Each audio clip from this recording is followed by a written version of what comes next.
Hello, ഞാൻ doctor Ashna's wellness clinic, Kannur Koothuparamba. ഇപ്പോൾ സ്ത്രീകളിലും പെൺകുട്ടികളിലും വളരെ കോമൺ ആയിട്ട് കണ്ടുവരുന്നൊരു അസുഖമാണ് PCOD അല്ലെങ്കിൽ PCOS. ശരീരത്തിലെ ആൻഡ്രോജൻ എന്ന് പറയുന്ന ഒരു സെക്സ് ഹോർമോൺ കൂടുന്നതാണ് ഈ ഒരു PCOD അല്ലെങ്കിൽ PCOS ഉണ്ടാവാനായിട്ടുള്ള ഒരു പ്രധാനമായിട്ടുള്ള ഒരു കാരണം. നമ്മൾ ഈ PCOD വന്നു കഴിഞ്ഞാലോ അല്ലെങ്കിൽ PCOS വന്നു കഴിഞ്ഞാലോ നമ്മൾ എപ്പോഴും ചിന്തിക്കുന്ന ഒരു കാര്യം നമ്മുടെ ശരീരഭാരത്തെക്കുറിച്ച് ആലോചിച്ചിട്ടാണ്. ചിലവർ ഈ PCOS ഉള്ളവർക്ക് ചിലവർ ശരീരഭാരം കൂടുതലായിരിക്കും. അങ്ങനെയുള്ളവർ എന്ത് ചെയ്യും? പെട്ടെന്ന് എങ്ങനെയെങ്കിലും ഡയറ്റൊക്കെ എടുത്ത് അല്ലെങ്കിൽ പട്ടിണി കിടന്നിട്ട് വെയിറ്റ് കുറയ്ക്കാൻ വേണ്ടി ശ്രമിക്കും. പക്ഷേ ഈ മെലിഞ്ഞ പ്രകൃതമുള്ള PCOD ഉള്ളവരുണ്ട്. അതായത് ശരിക്കും പറഞ്ഞു കഴിഞ്ഞാൽ രണ്ട് രീതിയിലാണ് PCOD ഉള്ളത്. ഓവർ വെയിറ്റ് അല്ലെങ്കിൽ അമിതഭാരമുള്ള PCODയും മെലിഞ്ഞിട്ടുള്ള PCODയും. പക്ഷേ ഈ അമിതഭാരമുള്ളവർക്ക് വെയിറ്റ് കുറയ്ക്കാനുള്ള കാര്യങ്ങളൊക്കെ ചെയ്യാൻ പറ്റും. പക്ഷേ ഈ മെലിഞ്ഞ പ്രകൃതമുള്ളവർ ആകെ പിന്നെ കൺഫ്യൂഷനിലാണ്. ഓൾറെഡി ഞാൻ മെലിഞ്ഞിട്ടാണ് ഇരിക്കുന്നത്, ഇനിയും ഞാൻ ഡയറ്റ് ചെയ്ത് കഴിഞ്ഞാൽ ഇനിയും മെലിയല്ലോ, എങ്ങനെയാണ് ഞാൻ എൻ്റെ PCOD റിവേഴ്സ് ചെയ്യാമെന്ന് ചിന്തിക്കുന്നവരുണ്ട്.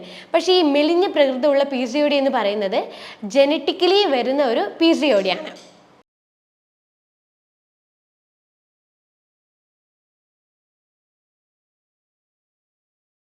അപ്പോൾ നമുക്ക് PCOD ഉണ്ടാവാൻ കുറേ കാരണങ്ങളുണ്ട്. അതിൽ ഏറ്റവും കോമൺ ആയിട്ട് വരുന്നതാണ് ഇൻസുലിൻ റെസിസ്റ്റൻസ് ആയിട്ടുള്ള കണ്ടീഷൻസ്. അതായത് ശരീരത്തിൻ്റെ ബോഡി ഫാറ്റ് കൂടുമ്പോഴേ നമ്മുടെ ശരീരത്തിൽ ഇൻസുലിൻ റെസിസ്റ്റൻസ് ഉണ്ടാവുകയും അത് കാരണം PCOD ഉണ്ടാവാനുള്ള ചാൻസസ് ഉണ്ട്. പിന്നെ ഒരു കാര്യം എന്ന് പറയുന്നത് ഗൊണാഡോട്രോഫിൻ എന്ന് പറയുന്ന ഒരു ഹോർമോൺസിൻ്റെ വ്യതിയാനം കാരണം PCOD ഉണ്ടാവാം. പിന്നെയുള്ളൊരു പ്രധാന കാരണം എന്ന് പറയുന്നത് നമ്മുടെ ലൈഫ് സ്റ്റൈൽ ചേഞ്ച് അല്ലെങ്കിൽ ജീവിതശൈലിയിൽ ഉണ്ടാകുന്ന മാറ്റങ്ങളാണ്. അതായത് തെറ്റായ രീതിയിൽ ഉണ്ടാകുന്ന ഭക്ഷണ ക്രമീകരണങ്ങളോ അല്ലെങ്കിൽ ഫിസിക്കൽ ആക്ടിവിറ്റീസ്, എക്സസൈസോ കാര്യങ്ങളോ ഒന്നും ഇല്ലാതിരിക്കുമ്പോഴൊക്കെയാണ് PCOD ഉണ്ടാവുന്നത്. അപ്പോൾ ഈ മൂന്ന് കാരണങ്ങളിൽ ഏറ്റവും കോമൺ ആയിട്ട് ഇപ്പം കണ്ടുവരുന്നത് ലൈഫ് സ്റ്റൈൽ ചേഞ്ചസിൽ ഉണ്ടാവുന്ന മാറ്റങ്ങൾ കാരണം ഉണ്ടാവുന്ന PCOD ആണ്. അപ്പോൾ നമുക്ക് PCOD കൺട്രോൾ ചെയ്യാനായിട്ടുള്ള ഏറ്റവും ഫസ്റ്റ് ലൈൻ ട്രീറ്റ്മെൻറ്റ് എന്ന് പറയുന്നത് മെഡിസിനോ തെറാപ്പിയോ ഒന്നുമല്ല. നമ്മൾ ഏറ്റവും കൂടുതൽ ശ്രദ്ധിക്കേണ്ട കാര്യം ഡയറ്റാണ്. കാരണം ഡയറ്റിൽ ഉണ്ടാവുന്ന മോഡിഫിക്കേഷനാണ് നമുക്ക് PCOD ഉണ്ടാവാനുള്ള ഒരു പ്രധാനമായിട്ടുള്ള ഒരു കാര്യം. അപ്പോൾ നമ്മൾ പൊതുവെ ഭക്ഷണം കഴിക്കുമ്പോൾ നമ്മൾ എപ്പോഴും കൂടുതലായിട്ട് കഴിക്കുന്ന ഫുഡ് എന്താ? കാർബോഹൈഡ്രേറ്റ് അല്ലെങ്കിൽ അന്നജം അടങ്ങിയിട്ടുള്ള ഭക്ഷണങ്ങൾ. കാർബോഹൈഡ്രേറ്റ് എന്ന് പറയുമ്പോൾ ഈ രണ്ട് തരത്തിലാണുള്ളത്. അപ്പോൾ ഈ സിമ്പിൾ കാർബോഹൈഡ്രേറ്റ് അല്ലെങ്കിൽ സിമ്പിൾ അന്നജം എന്ന് പറയുന്നത് നമ്മളെപ്പോഴും ഭക്ഷണത്തിൽ ഉൾപ്പെടുത്തുന്ന ഷുഗർ, തേന്, പിന്നെ അതുപോലെ ഈ വെള്ള അരികളുണ്ടല്ലോ, പച്ചരി, അങ്ങനെയുള്ള ഐറ്റംസ്, അതുപോലെ റിഫൈൻഡ് ഫ്ലോർസ്, പിന്നെ ടിന്നിലടങ്ങിയിരിക്കുന്ന പിന്നെ ചില ഡ്രിങ്ക്സ്, ഇതൊക്കെയാണ് ഈ സിമ്പിൾ കാർബോഹൈഡ്രേറ്റ് എന്ന് പറയുന്ന ഭക്ഷണങ്ങൾ. ഈ സിമ്പിൾ കാർബോഹൈഡ്രേറ്റ് പെട്ടെന്ന് ദഹിക്കുകയും അത് പിന്നീട് ബ്ലഡിലോട്ടേക്ക് പെട്ടെന്ന് ഷുഗറായിട്ട് കൺവേർട്ട് ചെയ്യും. എന്നാൽ കോംപ്ലക്സ് കാർബോഹൈഡ്രേറ്റ് എന്ന് വെച്ച് കഴിഞ്ഞാൽ അത് പതുക്കനെ ദഹിക്കുള്ളൂ, അതുപോലെ പതുക്കനെ മാത്രമേ അത് ഗ്ലൂക്കോസ് ആയിട്ട് നമ്മൾ ബ്ലഡിലോട്ടേക്ക് കൺവേർട്ട് ചെയ്യുള്ളൂ. അതായത് ഈ തവിടോടുള്ള ധാന്യങ്ങൾ, പച്ചക്കറികൾ, കടല, ചെറുപയർ, പരിപ്പ് വർഗ്ഗങ്ങൾ, നട്ട്സ്, അതുപോലെ ഫ്രൂട്ട്സ്, ഇതൊക്കെയാണ് കോംപ്ലക്സ് കാർബോഹൈഡ്രേറ്റ് എന്ന് പറയുന്നത്. അപ്പോൾ നമ്മൾ ദിവസവും ഉപയോഗിക്കുന്ന ഈ ഗ്ലൂക്കോസ് അടങ്ങിയ അല്ലെങ്കിൽ ഈ അന്നജം അടങ്ങിയ ഭക്ഷണങ്ങൾ നമ്മൾ കഴിക്കുമ്പോഴേ നമ്മൾ പൊതുവേ 3 നേരം അന്നജം അടങ്ങിയ ഭക്ഷണം കഴിക്കുന്നവരാണല്ലോ. അപ്പോൾ സ്വാഭാവികമായിട്ട് നമ്മളെ ബ്ലഡിൽ ഗ്ലൂക്കോസിൻ്റെ അളവ് കൂടാൻ തുടങ്ങും. ഈ ഗ്ലൂക്കോസിൻ്റെ അളവ് കൂടുന്നതിനനുസരിച്ച് നമ്മുടെ ശരീരത്തിൽ ഇൻസുലിൻ്റെ അളവും അതേ കണക്കിന് കൂടാൻ തുടങ്ങും. അപ്പോൾ ഇൻസുലിൻ കൂടുമ്പോഴേ നമ്മുടെ കോശങ്ങളിൽ നീർക്കെട്ട് അല്ലെങ്കിൽ ഇൻഫ്ലമേഷൻ ഉണ്ടാക്കും. ഇതുകൊണ്ടാണ് നമുക്ക് ഇൻസുലിൻ റെസിസ്റ്റൻസ് എന്നുള്ളൊരു കണ്ടീഷനിലോട്ടേക്ക് മാറുന്നത്. ഇൻസുലിൻ റെസിസ്റ്റൻസ് വരുമ്പോഴേ ബ്ലഡിൽ കൂടുതലായിട്ട് ഇൻസുലിൻ കാണും. സ്വാഭാവികമായിട്ടും ഹോർമോണൽ പ്രശ്നങ്ങൾ ഉണ്ടാവും. ഹോർമോണൽ പ്രശ്നങ്ങളിലാണ് നമുക്ക് സെക്സ് ഹോർമോണായിട്ടുള്ള ആൻഡ്രോജൻ്റെ പ്രൊഡക്ഷൻ കൂടുകയും ഈ ഒരു കാരണം കൊണ്ട് നമുക്ക് PCOD ഉണ്ടാവുകയും ചെയ്യുന്നത്. അപ്പം നമ്മൾ എപ്പോഴും ശ്രദ്ധിക്കേണ്ട കാര്യമാണ് ഡയറ്റ് മോഡിഫൈ ചെയ്തുകൊണ്ട് നമ്മൾ PCOD റിവേർട്ട് ചെയ്യുക എന്നുള്ളൊരു കാര്യം. അപ്പോൾ എന്തൊക്കെയാണ് നമ്മൾ കഴിക്കുന്ന ഭക്ഷണത്തിൽ ഒഴിവാക്കേണ്ടതായിട്ടുള്ള ഫുഡുകൾ? ആദ്യം നമ്മൾ ശ്രദ്ധിക്കേണ്ടതാണ് പാലും ഗോതമ്പും. കാരണം പാലൊഴിച്ചിട്ടുള്ള ചായ, കാപ്പി, പിന്നെ ഈ ചോക്ലേറ്റ്സ്, ഐസ്ക്രീം, അതുപോലെ ഈ ഗോതമ്പിൻ്റെ മറ്റ് ബൈ പ്രൊഡക്ട്സ് ഒക്കെ ഉണ്ടാവുമല്ലോ, റവ, മൈദ പ്രൊഡക്റ്റുകൾ, ബേക്കറി ഐറ്റംസ്, ഇതൊക്കെ നമ്മൾ കഴിക്കുമ്പോഴേ നമ്മൾ കോശങ്ങളിൽ നീർക്കെട്ട് കൂടുതലായിട്ട് ഉണ്ടാകുകയും ചെയ്യും. ഇൻസുലിൻ റെസിസ്റ്റൻസ് എന്ന് പറഞ്ഞ കണ്ടീഷൻസ് കൂടുകയും ചെയ്യും. അത് മാത്രമല്ല പാല്, ഗോതമ്പ് എന്ന് പറയുന്നത് കാർബോഹൈഡ്രേറ്റ് കൂടിയാണ്. അതുകൊണ്ട് ഗ്ലൂക്കോസിൻ്റെ അളവ് കുറയുകയും വേണം, നീർക്കെട്ട് ഒഴിവാക്കുകയും വേണം. അപ്പോൾ ഈ 2 ഫുഡുകൾ നിർബന്ധമായിട്ട് ഒഴിവാക്കുക. പിന്നെ ഒഴിവാക്കേണ്ടതാണ് പഞ്ചസാര.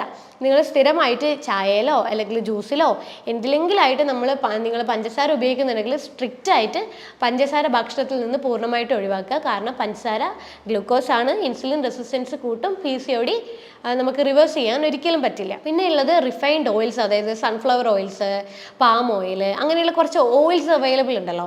ഇത് ഒരു കാരണവശാലും നമ്മൾ ഉപയോഗിക്കാൻ പാടില്ല. ഇത് ബോഡി ഫാറ്റ് കൂട്ടും, അതുപോലെ ഇൻസുലിൻ റെസിസ്റ്റൻസ് കൂട്ടും, PCOD നമുക്ക് ഒരിക്കലും റിവേഴ്സ് ചെയ്യാൻ പറ്റില്ല.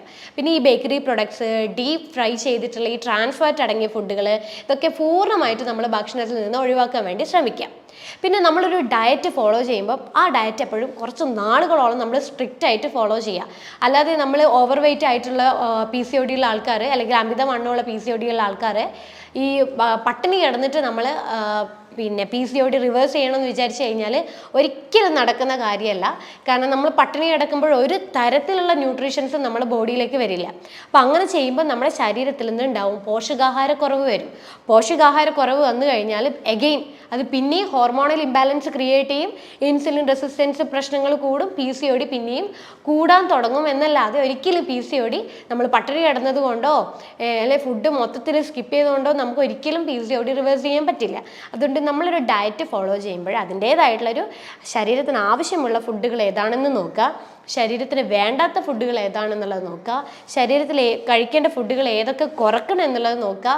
ഈ രീതിയിൽ വേണം നമ്മൾ ഡയറ്റ് ഒന്ന് മോഡിഫൈ ചെയ്തിട്ട് PCOD കൺട്രോൾ ചെയ്യാനായിട്ട്. അപ്പോൾ ഇങ്ങനെ നമുക്ക് ഡയറ്റ് ഒന്ന് മോഡിഫൈ ചെയ്തിട്ട് ഫോളോ ചെയ്യാം. അപ്പോൾ ഞാൻ നേരത്തെ പറഞ്ഞ പോലെ നമ്മൾ കഴിക്കുന്ന ഫുഡ് അന്നജം അടങ്ങിയിട്ടുള്ള, കാർബോഹൈഡ്രേറ്റ് അടങ്ങിയിട്ടുള്ള ഫുഡുകളാണ്. അപ്പോൾ അത് നമ്മൾ നന്നായിട്ട് കുറക്കുക. അതായത് തവിടോട് കൂടിയുള്ള ധാന്യങ്ങൾ വേണം നമ്മൾ കഴിക്കാനായിട്ട്. അതിപ്പം ചോറായാലും അതിപ്പം മുത്താറി ആയാലും മില്ലറ്റ് ഏതായാലും നമ്മളത് തവിടോട് കൂടെ വേണം നമ്മളത് കഴിക്കാനായിട്ട്. കാരണം തവിടോട് കൂടെ കഴിക്കുമ്പോഴത് പതുക്കനെ മാത്രമേ ഗ്ലൂക്കോസ് ആയിട്ട് മാറുള്ളൂ. അപ്പം നീർക്കെട്ടൊക്കെ കോശങ്ങളിൽ കാണുന്ന നീർക്കെട്ട് കുറയാൻ വേണ്ടിയിട്ട് സഹായിക്കും. അപ്പോൾ ഒരു ദിവസം നമ്മൾ ഡയറ്റ് ഫോളോ ചെയ്യുമ്പോൾ ഒരു നേരം നമ്മൾ തവിടോട് കൂടിയുള്ള ഭക്ഷണങ്ങൾ കഴിക്കുക. അത് ഏറ്റവും നല്ലത് ഉച്ചക്ക് നമ്മൾ ഒരു ബൗള് എന്ന കണക്കിന് നമ്മൾ തവിടോട് കൂടിയുള്ള ചോറ്, ബ്രൗൺ റൈസ് കഴിക്കാൻ വേണ്ടിയിട്ട് ശ്രദ്ധിക്കുക. ഇതാണ് നമ്മൾ ആദ്യം ശ്രദ്ധിക്കേണ്ട കാര്യം. ബാക്കിയുള്ള നേരങ്ങളിൽ എന്ത് കഴിക്കും എന്നുള്ളൊരു കൺഫ്യൂഷൻ ഉണ്ടാവും. ബാക്കിയുള്ള നേരങ്ങളിൽ നമ്മൾ ലോ ഗ്ലൈസെമിക് ഇൻഡെക്സ് കുറഞ്ഞിട്ടുള്ള ഭക്ഷണങ്ങൾ വേണം കഴിക്കാനായിട്ട്. ഈ ഗ്ലൈസെമിക് ഇൻഡെക്സ് എന്ന് വെച്ച് കഴിഞ്ഞാൽ ഇതിപ്പം ഫോർ എക്സാമ്പിൾ നമ്മളിപ്പോൾ ചോറ് കഴിച്ചു കഴിഞ്ഞാൽ അത് പെട്ടെന്ന് ഷുഗറായി മാറില്ലേ, ആ ഷുഗറായി മാറുന്ന തോതിനെയാണ് ഗ്ലൈസെമിക് ഇൻഡെക്സ് എന്ന് പറയുക. അപ്പോൾ ഈ ഉച്ച ഒഴികെ ബാക്കിയുള്ള 2 നേരങ്ങളിൽ ഗ്ലൈസെമിക് ഇൻഡെക്സ് കുറഞ്ഞ ഭക്ഷണങ്ങൾ വേണം നമ്മൾ കഴിക്കാനായിട്ട്. രാവിലെ നമുക്ക് ഈ പറയുന്ന പ്രോട്ടീൻ റിച്ച് ആയിട്ടുള്ള ഭക്ഷണങ്ങളും നല്ല ഗുഡ് ഫാറ്റ് അടങ്ങിയ ഭക്ഷണങ്ങളുമാണ് നമ്മൾ, പിന്നെ ഫൈബറും. ഈ രീതിയിൽ വേണം ബാക്കിയുള്ള 2 നേരങ്ങളിൽ നമ്മൾ ഭക്ഷണങ്ങൾ ഉൾപ്പെടുത്താനായിട്ട്. രാവിലെ വേണമെങ്കിൽ നമുക്ക് വെജിറ്റബിൾസിൻ്റെ സാലഡോ വെജിറ്റബിൾ സൂപ്പോ അല്ലെങ്കിൽ അതിൻ്റെ കൂടെ എന്തെങ്കിലും നോൺ വെജോ കാര്യങ്ങളോ അങ്ങനെ എന്തെങ്കിലും ആയിട്ട് ഉൾപ്പെടുത്തി കൊടുക്കാം. അല്ലെങ്കിൽ നമുക്ക് ഫ്രൂട്ട്സ് ആയിട്ട് എന്തെങ്കിലും കഴിക്കാം. അല്ലെങ്കിൽ നമുക്ക് നേന്ത്രപ്പഴം പുഴുങ്ങിയിട്ടോ അതിൻ്റെ ഒരു ഹാഫ് നേന്ത്രപ്പഴം പുഴുങ്ങിയിട്ടോ അങ്ങനെ എന്തെങ്കിലും ആയിട്ട് രാവിലത്തെ ഭക്ഷണത്തിൽ ഉൾപ്പെടുത്താം. അല്ലെങ്കിൽ കടലയോ ചെറുപയറോ അങ്ങനെ എന്തെങ്കിലും, അതിൻ്റെ ചെറുപയറിൻ്റെ ദോശയോ അങ്ങനെ എന്തെങ്കിലും ആയിട്ട് നമ്മൾ ഉൾപ്പെടുത്താം. രാത്രിത്തെ ഭക്ഷണം നമുക്ക് നല്ല പ്രോട്ടീൻ അടങ്ങിയ ഭക്ഷണങ്ങൾ, അതായത് കടല, ചെറുപയർ, പരിപ്പ് പയറുവർഗ്ഗങ്ങളോ നട്ട്സോ സീഡ്സോ അല്ലെങ്കിൽ പിന്നെ നോൺ വെജോ അങ്ങനെയുള്ള എന്തെങ്കിലും പ്രോട്ടീൻ അടങ്ങിയ ഭക്ഷണത്തിൻ്റെ കൂടെ നല്ല ഫൈബർ അടങ്ങിയ ഫുഡും നല്ല ഫാറ്റ്, അതായത് വെണ്ണ അങ്ങനെയുള്ള കാര്യങ്ങളൊക്കെ ഉൾപ്പെടുത്തിയിട്ട് വേണം നമ്മൾ ഡയറ്റ് ഒന്ന് മോഡിഫൈ ചെയ്യാൻ വേണ്ടിയിട്ട്. ഈ രീതിയിൽ നമ്മളൊന്ന് ഡയറ്റ് ഫോളോ ചെയ്യുമ്പോൾ തന്നെ നമ്മളെ ശരീരത്തിൽ ലഭിക്കുന്ന ഗ്ലൂക്കോസിൻ്റെ അളവ് കുറയാൻ തുടങ്ങും. ഗ്ലൂക്കോസിൻ്റെ അളവ് കുറയുന്നതിനനുസരിച്ച് തന്നെ കോശങ്ങളിൽ ഉണ്ടാവുന്ന നീർക്കെട്ട് കുറയാൻ തുടങ്ങും. സ്വാഭാവികമായിട്ടും ഹോർമോൺസ് ഇംബാലൻസ് ആയി കിടക്കുന്നത് കുറയാൻ തുടങ്ങും. സ്വാഭാവികമായിട്ടും നമുക്ക് PCOD പതുക്കനെ റിവേഴ്സ് ചെയ്യാൻ തുടങ്ങും. ഈ PCOD ഉണ്ടായിക്കഴിഞ്ഞാൽ നിങ്ങൾക്ക് അറിയാമല്ലോ, നമ്മുടെ ശരീരത്തിൽ കുറേയധികം ലക്ഷണങ്ങളായിട്ടാണ് ഉണ്ടാകുക. ആദ്യം തന്നെ കാണിക്കുന്നത് പീരീഡ്സ് ഇറഗുലർ ആയിട്ട് വരിക എന്നുള്ളൊരു കാര്യമാണ്. PCOD വന്നതിൻ്റെ ഭാഗമായിട്ട് നമ്മൾ മരുന്ന് കഴിക്കുമ്പോഴേ പീരീഡ്സ് ഒക്കെ അങ്ങനെ റെഗുലർ ആവാൻ തുടങ്ങും. പക്ഷെ എത്ര നാളെന്ന് വെച്ചിട്ട് നമ്മൾ മരുന്ന് കഴിക്കുക, നമുക്കൊരു മടുപ്പ് വരുമല്ലോ. അന്നേരം നമ്മൾ സ്റ്റോപ്പ് ചെയ്ത് നോക്കും, പഴയ പോലെ സൈക്കിൾ പിന്നെയും ഇറഗുലർ ആവാൻ തുടങ്ങും. അപ്പോൾ ആദ്യത്തെ ലക്ഷണം എന്ന് പറയുന്നത് PCODയുടെ ഇറഗുലർ ആയിട്ട്, അതായത് മാസം തെറ്റായിട്ട്, അതായത് ഈ മാസം വന്നു കഴിഞ്ഞാൽ നെക്സ്റ്റ് മന്ത് ഉണ്ടാവില്ല, അങ്ങനെ മാസങ്ങളോളം ഗ്യാപ്പ് ആയിട്ടായിരിക്കും ആദ്യത്തെ പീരീഡ്സ് ഇങ്ങനെ വരാൻ തുടങ്ങുന്നത്. പിന്നെ ഒരു ലക്ഷണം എന്ന് പറയുന്നത് നമുക്ക് ഭയങ്കരമായിട്ട് ഹെയർ ഫോൾ ഉണ്ടാകും. കാരണം ആൻഡ്രോജൻ എന്ന് പറയുന്ന ഒരു ഹോർമോൺ കൂടിയതിൻ്റെ ഭാഗമായിട്ട് തന്നെ നമുക്ക് ഭയങ്കരമായിട്ട് ഹെയർ ഫോൾ ഉണ്ടാവും. പിന്നെ അതുപോലെ ഫേഷ്യൽ ഹെയർസ് ഒക്കെ വരാൻ സ്റ്റാർട്ട് ചെയ്യാൻ തുടങ്ങും. പിന്നെ ചിലവർക്ക് 1-2 മാസത്തെ ഗ്യാപ്പിന് ശേഷം വരുന്ന ബ്ലീഡിങ് ഭയങ്കര ഹെവി ആയിട്ട് ചിലപ്പോൾ 1 മാസത്തോളം നീണ്ടു നിൽക്കുന്ന പീരീഡ്സ് ആയിട്ട് വരും. ഇങ്ങനെയുള്ള ചില ലക്ഷണങ്ങളാണ് നമുക്ക് PCOD ഉണ്ടായി കഴിഞ്ഞാൽ ശരീരത്തിൽ ഉണ്ടാവുന്നത്. എപ്പോഴും ഒരു മാൻഡേറ്ററി ആയിട്ടുള്ള ഒരു കാര്യമാണ് ഉറക്കം. നമ്മൾ കൃത്യമായിട്ട് ഒരു 6 മണിക്കൂർ തൊട്ടിട്ട് 8 മണിക്കൂർ വരെ നമ്മൾ ഉറങ്ങുന്നില്ലെങ്കിൽ നമ്മുടെ ശരീരത്തിൽ ഇൻസുലിൻ റെസിസ്റ്റൻസ് ഉണ്ടാവാൻ തുടങ്ങും. ഇൻസുലിൻ റെസിസ്റ്റൻസ് ഉണ്ടാവുമ്പോഴേ സ്വാഭാവികമായിട്ടും നമുക്ക് ഇൻസുലിൻ റെസിസ്റ്റൻസ് റിലേറ്റഡ് ആയിട്ടുള്ള എല്ലാ അസുഖങ്ങളും, അതിപ്പം ഷുഗർ ആയാലും ഫാറ്റി ലിവർ ആയാലും അമിതവണ്ണമായാലും PCOD ആയാലും ഇതൊക്കെ വരാനുള്ള ചാൻസസ് കൂടുതലാണ്. അപ്പോൾ നമ്മൾ PCOD റിവേഴ്സ് ചെയ്യുമ്പോൾ ഡയറ്റ് മാത്രം ശ്രദ്ധിച്ചാൽ പോരാ, നമ്മൾ ഉറക്കം നന്നായിട്ട് ശ്രദ്ധിക്കണം. പിന്നെ നമ്മൾ വെയിറ്റ് കുറയ്ക്കാൻ വേണ്ടിയിട്ട് ഡയറ്റിൻ്റെ കൂടെ ഡെയിലി ഒരു മണിക്കൂറോളം സ്ഥിരമായിട്ട് വർക്കൗട്ട് ചെയ്യാൻ വേണ്ടി ശ്രമിക്കുക. അതായത് നമ്മൾ വർക്കൗട്ട് ചെയ്യുമ്പോൾ ഒരു ആഴ്ചയിൽ 2 തവണ ഒരു ഹെവി ആയിട്ടുള്ള വർക്കൗട്ടും ബാക്കിയുള്ള ദിവസങ്ങളിൽ ഒരു ലൈറ്റ് ആയിട്ടുള്ള വർക്കൗട്ടും 1 മണിക്കൂറോളം നടത്തം, അങ്ങനെയുള്ള കാര്യങ്ങളൊക്കെ ഉൾപ്പെടുത്തുമ്പോഴേ നമ്മുടെ ശരീരത്തിലെ ഗ്ലൂക്കോസ് അടിഞ്ഞു കൂടിയിരിക്കുന്നത് കുറയാൻ തുടങ്ങും, ഇൻസുലിൻ കൂടിയിരിക്കുന്നത് കുറയാൻ തുടങ്ങും, ഇൻസുലിൻ റെസിസ്റ്റൻസ് കുറയും, PCOD റിവേഴ്സ് ആവാൻ തുടങ്ങും. സ്വാഭാവികമായിട്ടും നാച്ചുറലി എല്ലാ മാസവും 28 ദിവസം തൊട്ടിട്ട് 32ാമത്തെ ദിവസത്തിനുള്ളിൽ നമുക്ക് സൈക്കിള് കൃത്യമായി വരാനും തുടങ്ങും, നമ്മുടെ ബ്ലഡ് ഫ്ലോ കറക്റ്റ് ആവാനും തുടങ്ങും. പൊതുവേ ഈ PCOD വന്നു കഴിഞ്ഞാൽ നമ്മൾ എടുക്കുന്ന ഒരു മെഡിസിനാണ് മെറ്റ്ഫോമിൻ. അതായത് ഇൻസുലിൻ റെസിസ്റ്റൻസ് കുറയ്ക്കാൻ വേണ്ടി എടുക്കുന്ന ഒരു മെഡിസിനാണ് മെറ്റ്ഫോമിൻ. അപ്പോൾ നമുക്ക് ഈ മെറ്റ്ഫോമിൻ തന്നെ എടുക്കുന്നത് നമുക്ക് ശരീരത്തിന് മറ്റ് വലിയ ദോഷഫലങ്ങളൊക്കെ ഉണ്ടാകും. അപ്പോൾ ഈ ഇൻസുലിൻ റെസിസ്റ്റൻസ് കുറയ്ക്കാൻ വേണ്ടി നമുക്ക് സപ്ലിമെൻറ്റേഷൻ ചെയ്യുന്നത് വളരെ എഫക്റ്റീവ് ആയിട്ടുള്ളൊരു കാര്യമാണ്. അതായത് omega-3 ഫാറ്റി ആസിഡ് നമ്മൾ കഴിക്കുന്നത് നമ്മുടെ ശരീരത്തിന് നല്ല കൊളസ്ട്രോൾ കൂടുകയും ഇൻസുലിൻ റെസിസ്റ്റൻസ് കുറയാനും വേണ്ടിയിട്ട് ഒത്തിരിയധികം സഹായിക്കും. അതുപോലെ തന്നെ ബെർബറിൻ എന്ന് പറയുന്നൊരു സപ്ലിമെൻ്റ് ഉണ്ട്. അത് ഈ മെറ്റ്ഫോമിന് പകരം നമുക്ക് എടുക്കാൻ പറ്റുന്നതാണ്. അത് ഇൻസുലിൻ റെസിസ്റ്റൻസ് കുറയ്ക്കും, കൊളസ്ട്രോളിൻ്റെ അളവ് കുറയ്ക്കും, ശരീരത്തിലെ അതുപോലെ വെയിറ്റ് കുറയാൻ വേണ്ടിയിട്ട് സഹായിക്കും. അതുകൊണ്ട് തന്നെ ബെർബറിൻ എന്ന് പറയുന്നൊരു സപ്ലിമെൻ്റ് നമുക്ക് ഇൻസുലിൻ റെസിസ്റ്റൻസ് കുറയാൻ വേണ്ടിയിട്ട് സഹായിക്കുന്നുണ്ട്. അപ്പോൾ ഈ 2 സപ്ലിമെൻറ്റ് നിങ്ങൾ ഉൾപ്പെടുത്തുക ഈ ഡയറ്റിൻ്റെ കൂടെ. അപ്പോൾ കുറച്ചുകൂടെ ഫാസ്റ്റായിട്ട് നിങ്ങൾക്ക് PCOD റിവേഴ്സ് ചെയ്യാൻ പറ്റുന്നതാണ്.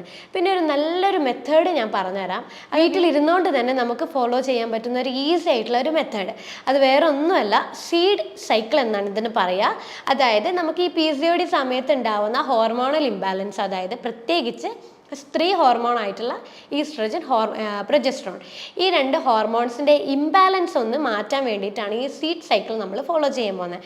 അതായത് പീരീഡ്സിൻ്റെ ഫസ്റ്റ് ദിവസം തൊട്ടിട്ട് 14 ദിവസത്തോളം 1 ടേബിൾ സ്പൂൺ ഫ്ലാക്സീഡ് രാവിലെ ജസ്റ്റ് ഒന്ന് ചൂടാക്കി പൊടിച്ചിട്ട് കഴിക്കുക. അതുപോലെ 1 ടേബിൾ സ്പൂൺ പംകിൻ സീഡ് വൈകുന്നേരം കഴിക്കുക. ഇതൊരു 14 ദിവസത്തോളം ഒരു റൊട്ടീൻ പോലെ നമ്മൾ ഫോളോ ചെയ്യുക. പിന്നെ 15ാമത്തെ ദിവസം തൊട്ട് 28ാമത്തെ ദിവസം വരെ നമ്മൾ 1 ടേബിൾ സ്പൂൺ എള്ളും 1 ടേബിൾ സ്പൂൺ സൺഫ്ലവർ സീഡും ഓരോന്നും ഓരോ നേരമായിട്ട് കഴിക്കാം. ഈ ഒരു മെത്തേഡ് നമ്മൾ ഒരു 2-3 മാസം തുടർച്ചയായിട്ട് കണ്ടിന്യൂ ആയിട്ട് ചെയ്യുമ്പോൾ ഓട്ടോമാറ്റിക്കലി നമ്മളെ പീരിയഡ്സ് നോർമൽ ആവാൻ തുടങ്ങും. അതുപോലെ നമ്മളെ ബ്ലീഡിങ് കാര്യങ്ങളൊക്കെ നോർമൽ ആവാൻ തുടങ്ങും. അപ്പോൾ ഇത്രയും കാര്യങ്ങളാണ് നിങ്ങളെ PCOD റിവേഴ്സ് ചെയ്യാൻ വേണ്ടിയിട്ട് ശ്രദ്ധിക്കേണ്ടതായിട്ടുള്ള കാര്യങ്ങൾ. ഭക്ഷണം നന്നായിട്ട് കൺട്രോൾ ചെയ്യുന്നതാണ് ഇതിൻ്റെ ഏറ്റവും ഫസ്റ്റ് ലൈൻ ട്രീറ്റ്മെൻറ്റ് എന്ന് പറയുന്നത്. അതിൻ്റെ കൂടെ നമ്മൾ ഉറക്കവും കാര്യങ്ങളൊക്കെ ശ്രദ്ധിക്കുക, വെയിറ്റ് മാനേജ്മെൻറ്റ് നമ്മൾ ചെയ്യാൻ വേണ്ടി ശ്രമിക്കുക. നേരത്തെ പറഞ്ഞതുപോലെ കാർബോഹൈഡ്രേറ്റ് അടങ്ങിയ ഭക്ഷണങ്ങൾ നന്നായിട്ട് അളവ് കുറച്ച് നല്ല രീതിയിൽ പ്രോട്ടീനും നല്ല ഫാറ്റ് അടങ്ങിയ ഭക്ഷണങ്ങളും ഹൈ ഫൈബർ അടങ്ങിയ ഭക്ഷണങ്ങളൊക്കെ നമ്മൾ ശ്രദ്ധിക്കുക. കാരണം ഇത് ചെയ്യുമ്പോൾ മാത്രമേ ഇൻസുലിൻ റെസിസ്റ്റൻസ് നമ്മുടെ ശരീരത്തിൽ കുറയ്ക്കാനും PCOD നമുക്ക് ഈസി ആയിട്ട് റിവേഴ്സ് ചെയ്യാനും പറ്റുന്നത്. അപ്പോൾ ഇത് സംബന്ധിച്ചിട്ടുള്ള ഡീറ്റെയിൽസ് കൂടുതലായിട്ട് നിങ്ങൾക്ക് അറിയണമെങ്കിൽ താഴെ കാണുന്ന നമ്പറിൽ നിങ്ങളൊന്ന് കോൺടാക്റ്റ് ചെയ്യുക. അടുത്തൊരു ഹെൽത്ത് വീഡിയോ ആയിട്ട് അടുത്ത വീഡിയോയിൽ കാണാം. അതുവരേക്കും ബൈ.